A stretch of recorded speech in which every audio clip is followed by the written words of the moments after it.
norms structure the limits of our identities. So we talk about identities and institutions as like two sides of the same coin, right? When we talk about identity, we're talking about society, but as seen through the eyes of the individual. When we're talking about institutions, we're talking about society. It really is seen from a kind of a top-down view of social structures. But they totally intersect and they interact with each other, hand in glove. So when you are socialized into a given society, there are a set of norms that are, basically imprinted in the software of your identity.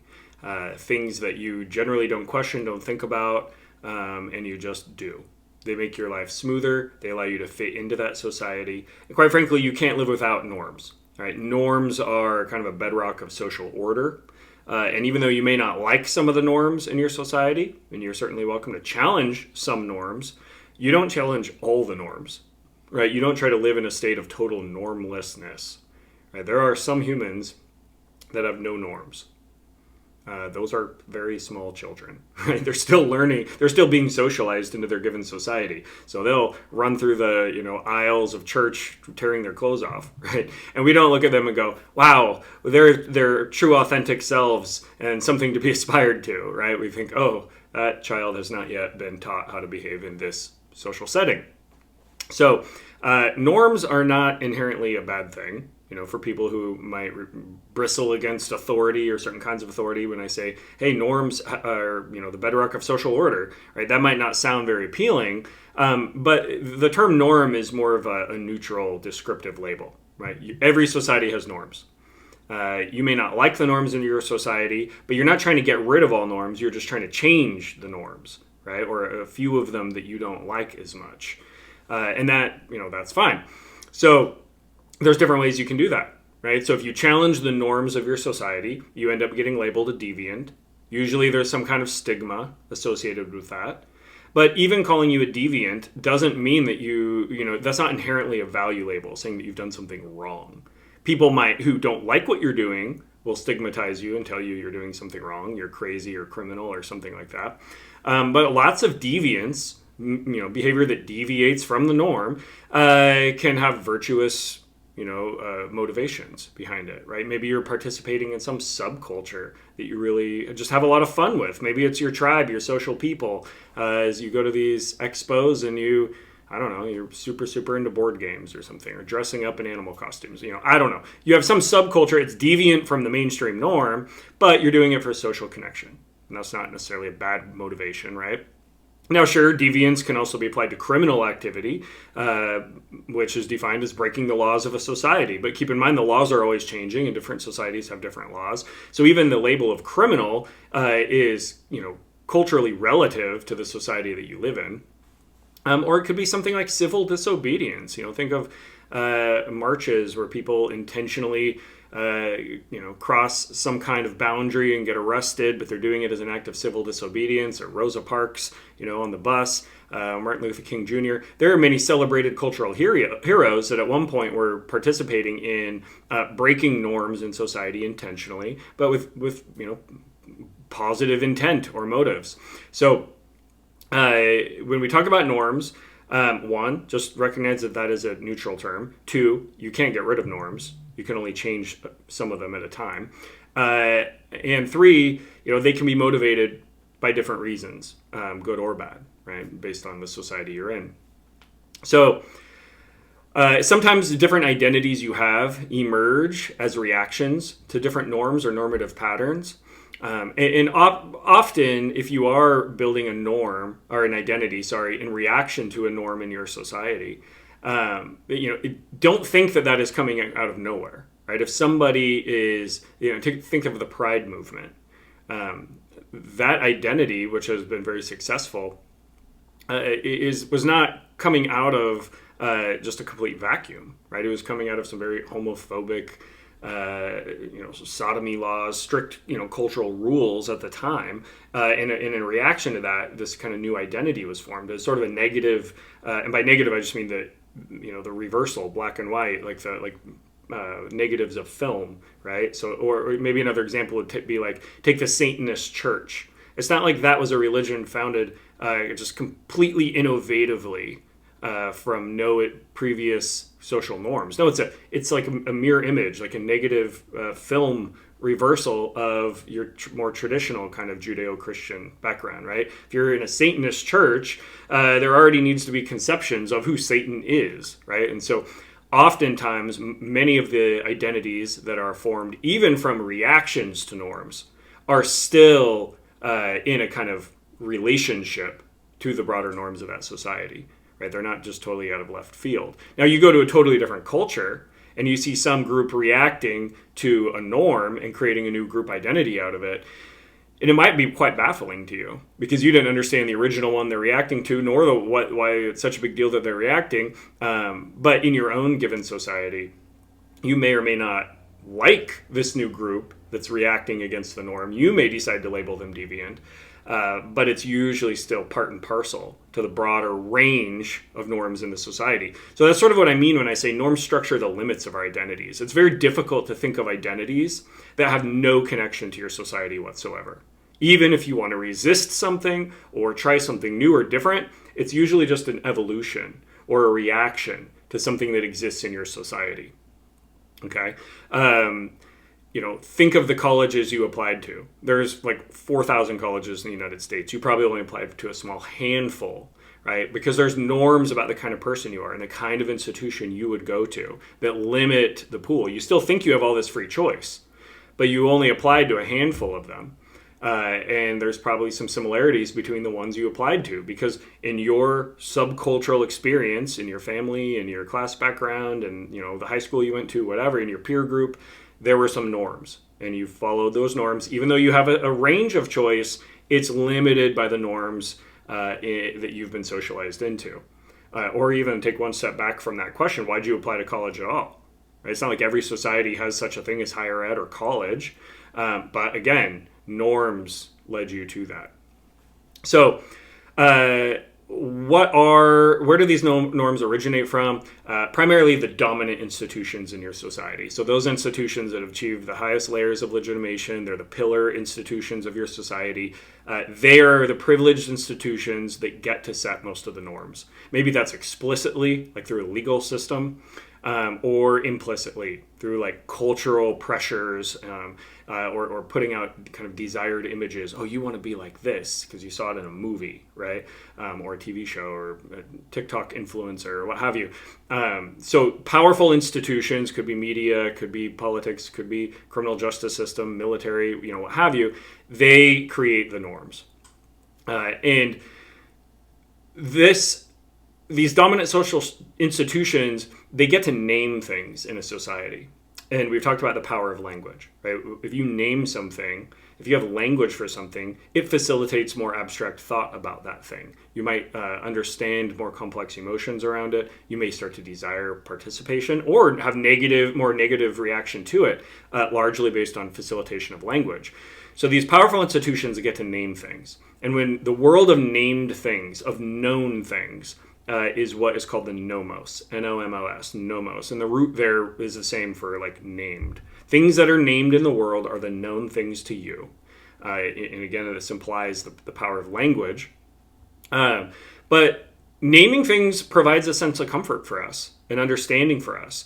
When you live in the world of named things, known things that you can say, oh, I know what that is, and give it and recite the name, you're in a more comfortable space. Imagine being in a social environment where you don't know the name of anything. What is that ritual or behavior you see? You're not sure what to call that. Or what kind of building is this? Am I allowed to go in it or not go in it? What is this substance? Is it a food? Is it if you're not really sure about if you can't name most of the things in your social environment, you're in a very anxious state, right? So the nomos, the ability to name things, kind of creates the known world.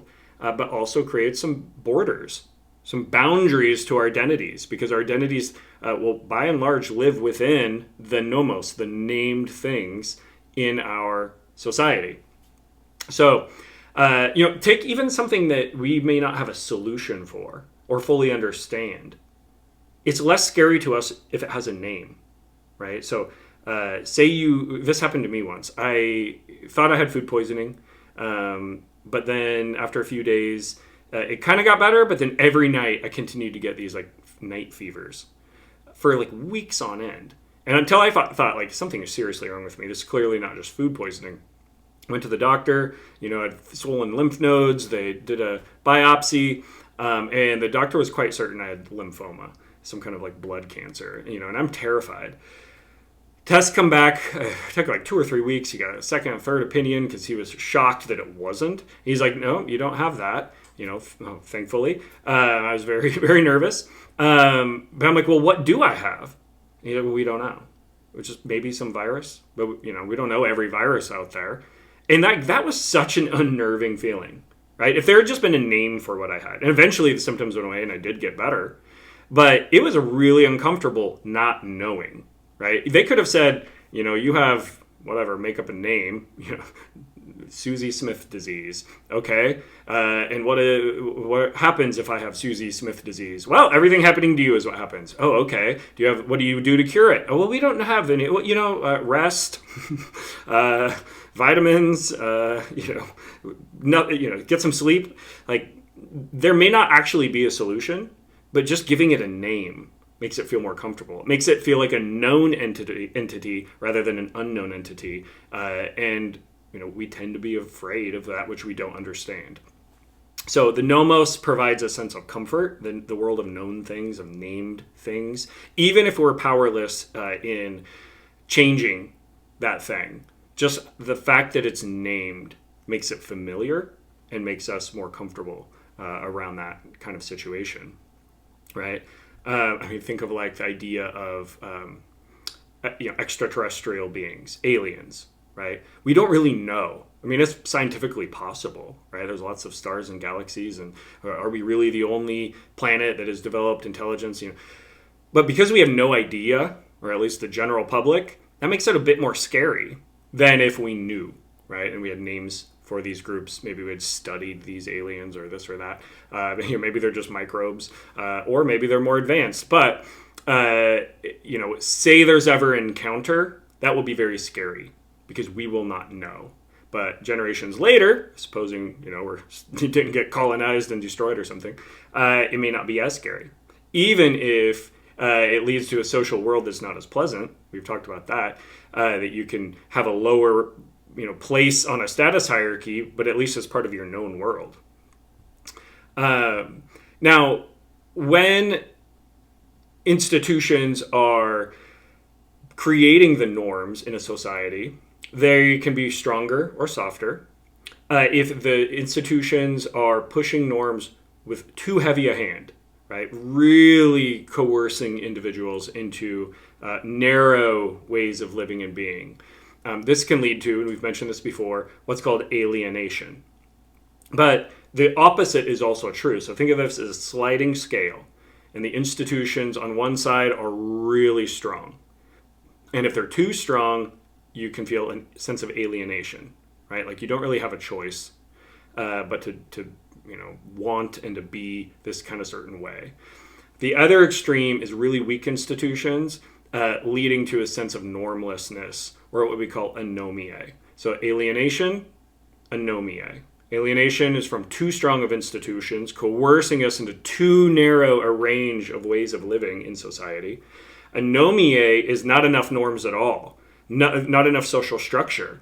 And so it's kind of paralyzing because you don't really know what to do. So even that term anomia, it's the root there, N-O-M, same as nomos, known, but with an A in front of it, meaning not known. Anomia is the sort of unknown or normless, just chaos. Right? Think of a totally failed state. Maybe there's been coups taking over the government back and forth, or a war breaks out. And suddenly you don't know if you should send your kids to school. You don't know if the grocery store's open. You certainly aren't thinking of starting a new college degree or starting a business. You're probably not making wedding plans, right? So you don't know how to live medium long range. You may not even know how to get day to day, where your next meal is. That's an extreme example, but you would be experiencing extreme anomia or normlessness. There's not a routine or a habitual pattern in your life. So you don't really know what to do next. You just feel this kind of tension and stress. That's not a good way to live, right? And interestingly, on studies of suicide, both extremes have higher suicide rates. Alienation, way too strict and narrow of social kind of programming, or anomia, total normlessness and chaos, right? So both of these are bad for the thriving of human societies. And so the key is striking some kind of balance. Now there's a big range between those extremes, and different societies strike their balance at different points along that line, that continuum. So there's not just one perfect balance. Different societies will be closer to stricter, more strong institutions versus kind of weaker but maybe more open, expressive institutions, or some blend. Maybe there's a couple of institutions that are kind of the pillars and not to be questioned, but then some other strong institutions that aren't as strong and they're a little more, there can be a kind of hybrid. There's many formulations or ways of designing a society in terms of how strong and weak its institutions are. But in any case, when institutions create these norms, if you break them, then there can be punishments, right? There are stigmas, there are sanctions. Formal sanctions might include, prison time or fines or, some kind of physical punishment. But informal, right? Stigmas of shame and, ostracization, those are pretty effective too. Not, if you cheat on someone, right, that's not going to put you in jail, but it might make your family members or friends think way less of you. It might have a lot of negative ramifications. You might end up in a divorce, or depending on the kind of job you're in, you might even lose a job or something, right? So stigmas can have really powerful effects in society. So it's interesting to see, if you want to see how the norms are changing in a society, which is usually a reflection of the institutions, because strong institutions get to name things, get to set the norms. But if norms are changing, it's a sign that institutional legitimacy is maybe being eroded or shifted in a society, right? So what is being newly stigmatized that wasn't very stigmatized before? And maybe later formal sanctions or policy follow that. But also, what is being destigmatized? What used to be a really bad thing, now it's not so bad anymore. Take having kids out of wedlock. That used to be this really horrible thing, and they had this terrible word they would call kids bastards. And that it was this really kind of negative label that would follow this kid for much of their life. Now, if you met some kid on the street and you called them that label because their parents weren't married, guess where the stigma is? It's on you for labeling them that, right? So that's an example from the past of destigmatization, right? To take homosexuality, back in an earlier version of the DSM, it was labeled as a mental disorder, right? Now try telling that to a gay person today, you'll be the one stigmatized. So many things over time can become destigmatized. That gives you a sign of where power in institutions is shifting. But also what is being stigmatized. Think of the rise of cancel culture, right? And so things that used to not get people in as much trouble can get them into more trouble. So that's a shift. So norms are always evolving.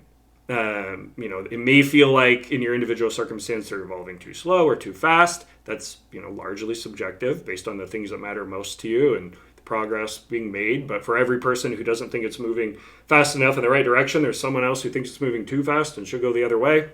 Movements always have counter movements. But institutions and norms provide the structure to a society and limit the range of identities and behaviors that are available to individuals. You really can't, very, very unlikely, you're going to build an identity that is not connected to the set of stigmas and norms, the known world, right, of your society.